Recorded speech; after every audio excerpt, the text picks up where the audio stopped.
Hello అండి. ఈరోజు video పాలకూర పప్పు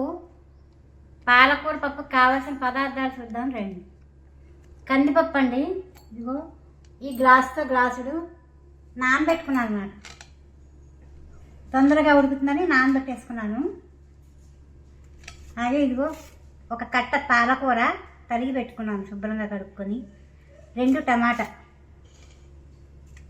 4 పచ్చిమిర్చి, కొద్దిగా చింతపండు,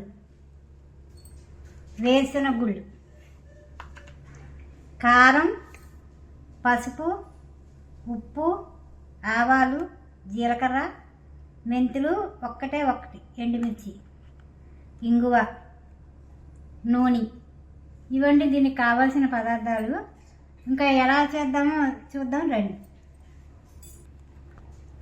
ఇస్తారు కదండి వేరుశనగ గుళ్ళు అన్నమాట. నేను పాలకూర పప్పులో వేరుశనగ గుళ్ళు వేస్తాను, చాలా బాగుంటుంది.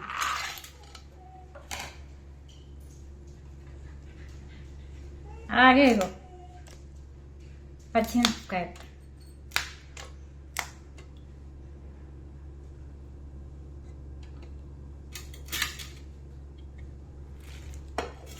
పాలకూర వేస్తున్నాను చూడండి.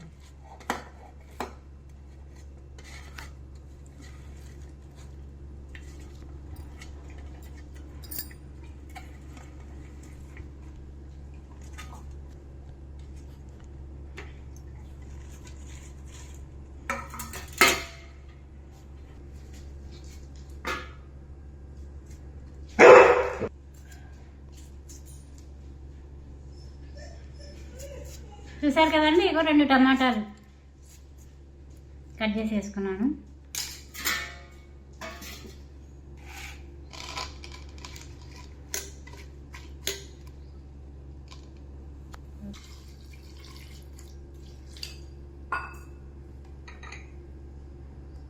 కొంచెం పసుపు అండి,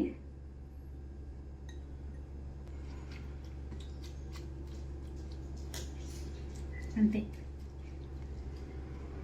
ఇంకా కుక్కర్ పెట్టేసుకుందాం నేను. చూసారు కదండి, కుక్కర్ పెట్టేశాను. ఒక 5 విజిల్స్ రానిచ్చి అప్పుడు బంద్ చేసేస్తాను. చూసారు కదండి, ఇదిగో మెత్తగా అయిపోయింది పప్పు.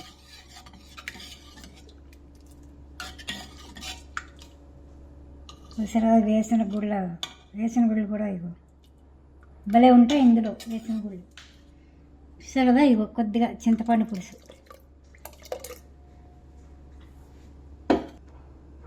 చూసారు కదండి, ఇదిగో తగినంత కారం,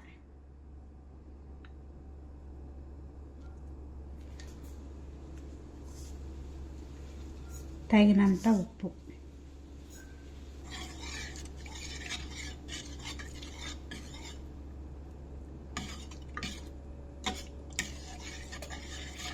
కొంచెం కొద్దిగా కరివేపాకండి,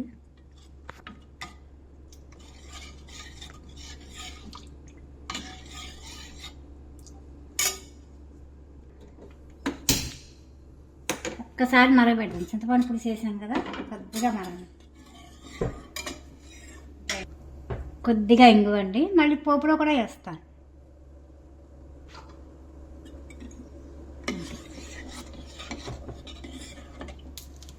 ఇదిగోండి కొద్దిగా కొత్తిమీర,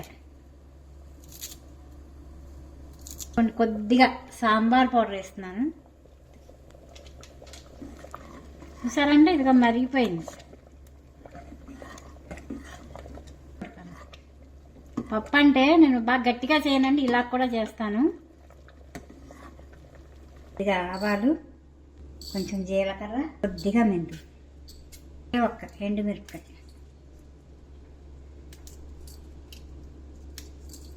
పోపుకి తగినంత నూనె,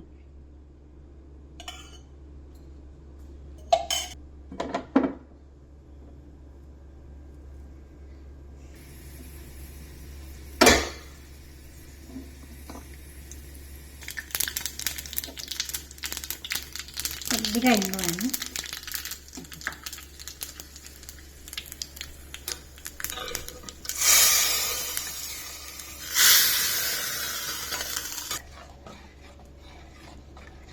చూసారు కదా, పప్పు రెడీ అయిపోయింది. పాలకూర పప్పు ఇంకా బౌల్లో తీసేసుకుందాం.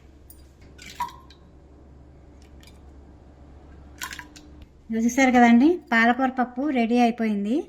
ఇది చాలా చాలా బాగుంటుంది. మీరు చేసి కామెంట్ పెట్టండి ఎలా ఉందో. మీకు నచ్చితే కనుక ఒక లైక్ కొట్టండి, అలాగే షేర్ చేయండి, అలాగే పక్కనే ఉన్న బెల్ ఐకాన్ టచ్ చేయండి. అలాగే మా ఛానల్ని సబ్స్క్రైబ్ చేసుకోండి. మరొక వీడియోతో మళ్ళీ కలుద్దాం.